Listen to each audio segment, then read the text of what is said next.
Welcome back to Mother Earth News and Friends YouTube channel. My name is Cody and I run the modern homesteading channel Wranglerstar. Today we're going to talk a little bit about chainsaw milling.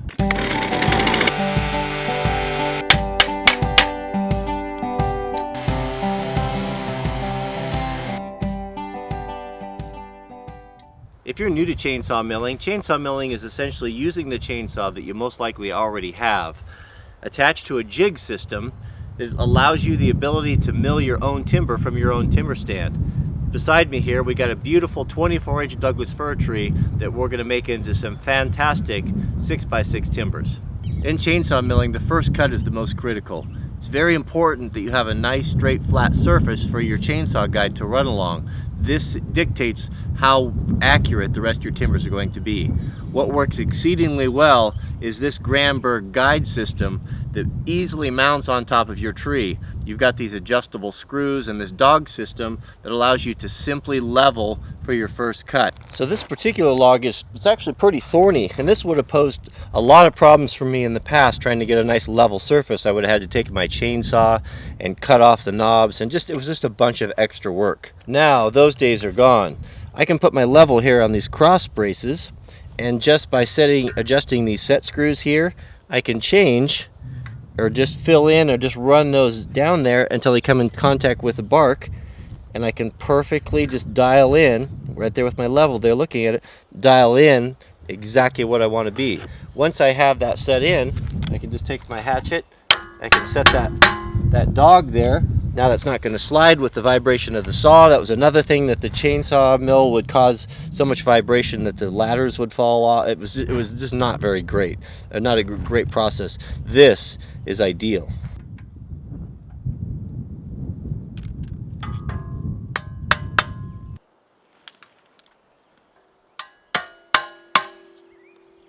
Now this is really cool. So you just line up these tabs here and tap it into place.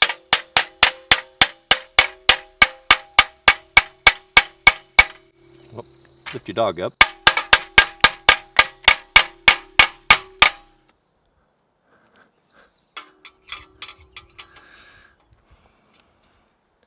I like the ability to have this type of precision when lining everything up. I can just turn this and just watch that bubble just go right into exactly where I want it. No shimming, no messing around. It's very quick, very easy to do. There are several manufacturers of chainsaw mills out there. My favorite is the Granberg Alaskan mill. I think for the money, it's the best value. I think that it's the easiest to use, and I think it's the most accurate. The Granberg mills can be bought in many different lengths.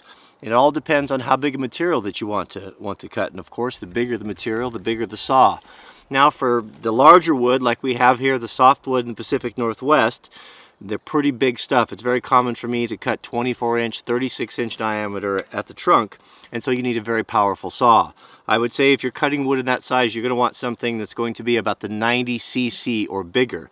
I'll be today using a 441, which is a little bit on the light side, but adequate. A 66 size steel is a much better size. And of course, the bar length. A 32-inch bar for me, 36-inch bar, and some of the larger stuff is typically enough. But what the chainsaw mill allows you to do is to mount your bar and power head into a jig system that controls the depth of the feed. So once we have a flat surface to start with, we can change this distance between the chainsaw bar and the top of the slider bar here, and that will determine what we want to cut. If we want to cut 2-inch, this will be a 2-inch. If we want to cut 6, and so on. There's graduated marks on the side here of this riser that will tell us exactly where we are, what we need to, and where we need to cut.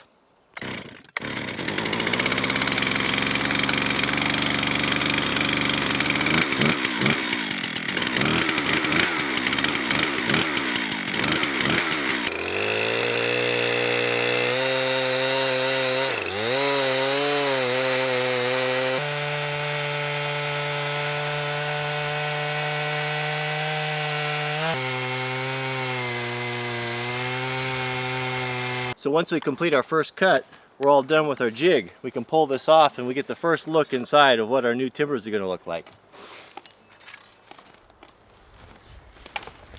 This is always my favorite part.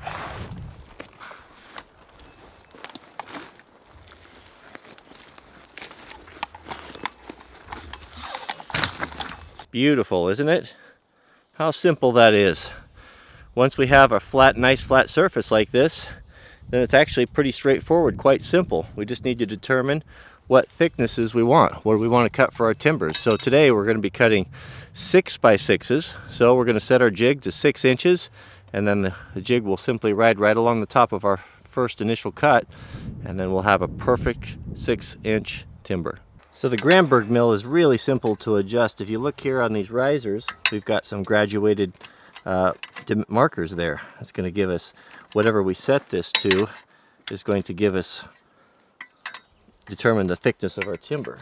Now remember that these are full dimension thicknesses, and that's typically what you're going to be working with timber framing. So a 2x4 is going to be a full 2 by 4 inches, not like the stuff that we're going to get most lumber yards, which is going to be a little smaller than that. So if you do want traditional, or if you do want the modern style dimension, make sure you set these accordingly. But we're going to set that right on the 6-inch mark there, and that'll give us exactly a 6-inch timber. So now you'll be able to see kind of how this works. Now our Alaskan mill is going to run right along the top of that initial cut at the 6-inch level.